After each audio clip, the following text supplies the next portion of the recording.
অনেকগুলো মৃত্যু আপনি দেখেছেন একের পর এক, ভাই বোন পাঁচজনকে আমার ফ্যামিলি 4 জন আর আমার জহুর তো বাইরের, রাইট, এবং প্রত্যেকেই খুব আত্মীয়।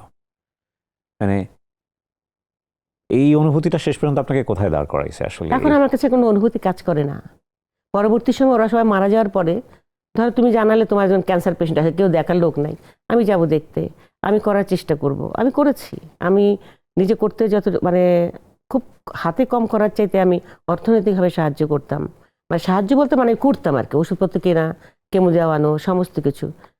এমনও হয়েছে যে আমি শেষমেশ পাচ্ছিলাম না, অত পয়সা নাই আমার হাতে, তখন হয়তো আমাদের কাছাকাছি মানে আমার ফ্রেন্ডদের কাছে বলতাম কিছু কিছু দিস, যে যেমন পারিস, ওর এই নেক্সট কেমোটা আমাকে দেওয়াইতে হবে। আপনি একা থাকেন আমরা জানি, যতটুকু বুঝলাম। কখনো মনে হয় না যে আমার যদি চলে যাওয়ার সময় আসে, আমি তো কিছু বলে যেতে পারলাম না, কাউকে কিছু বলা, আমার বাবাকে বলার কিছু নাই তো। আর বলার কিছু নাই না, আমার বলার কিচ্ছু নেই।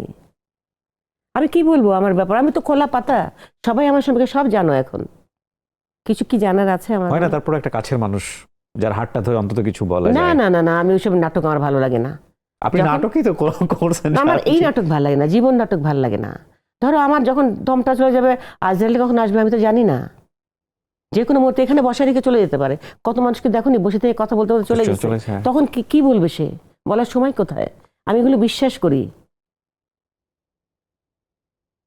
আমার বান্ধবীর বোন রোজা রেখে ইফতার করে, বান্ধবীর হাজবেন্ড মারা গেছে, ও নিচতলায় থাকে, উপরতলা বোন থাকে, বড় বোন। বোনের সঙ্গে একসঙ্গে ইফতার করেছে। ইফতার করার পরে তো বোনকে বলছে কি আমি একটু ইফতার প্লেটের মধ্যে নিয়ে নিচে গেছে, কাজের মেয়ে আছে, ওকে দিবে। আমি যাই নামাজটা পড়ে, তুই পর। তো বোন নামাজ পড়তে গেছে, নামাজে সেজদা দিয়ে তো আর ওঠেনি, ওখানে সেজদা দিয়ে ওখানে দম চলে গেছে।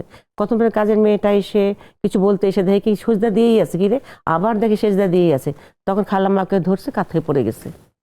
তো এখানে কাকে কি বলবে? বলার সময় কই? হ্যাঁ, আল্লাহকেই তো শেষ কথা শেষ বলা হয়নি, মানুষকে কি বলবে? কাজে আমি এগুলো খুব বিশ্বাস করি। বিশ্বাস করো ভাই, আমি কখনো মনে করি না যে আমি বলে যাওয়ার সময় পাবো। আর কি বলবো, বলার তো কিছু নাই। খালি আমার ছেলেকে বলে রাখছে যে মরে গেলে যেন আমার লাশ রাখার কথা বলবি না, এখানে যারাই থাকবে তারাই যেন আমাকে মাটি দিয়ে দেয় তাড়াতাড়ি, বাইরে থাকলে আমার কষ্ট হবে, জানের কষ্ট হবে, কোরআন হাদিসের কথা।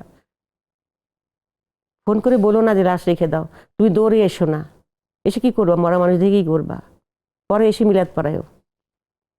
আপনি অনেক শক্ত আপা, অনেক শক্ত, বাট আপনার কাছ থেকে অনেক কিছু শেখার আছে। আসলে পরিস্থিতি মানুষকে শক্ত করে দেয়, এটাও ঠিক। তো বললাম না, আমার এখন ক্যান্সারের কাউ মারা গেলে যদি কেউ কোনো বলে না এ মারা গেছে, এর এই হয়েছে, আমি খুব একটা রিয়াক্ট করি না। এখন শক্ত হয়ে গেছে অনেক। ঘটনায় অভিজ্ঞতাই মানুষকে একটা পর্যায়ে এরকম ভাবে একটা জায়গায় দাঁড় করিয়ে দেয় ডেফিনেটলি। প্রতিদিনের ব্রেকফাস্টে আমি রাখি অল টাইম ব্রেড দিয়ে তৈরি হেলদি অ্যান্ড টেস্টি সব খাবার। All time bread, all time healthy life.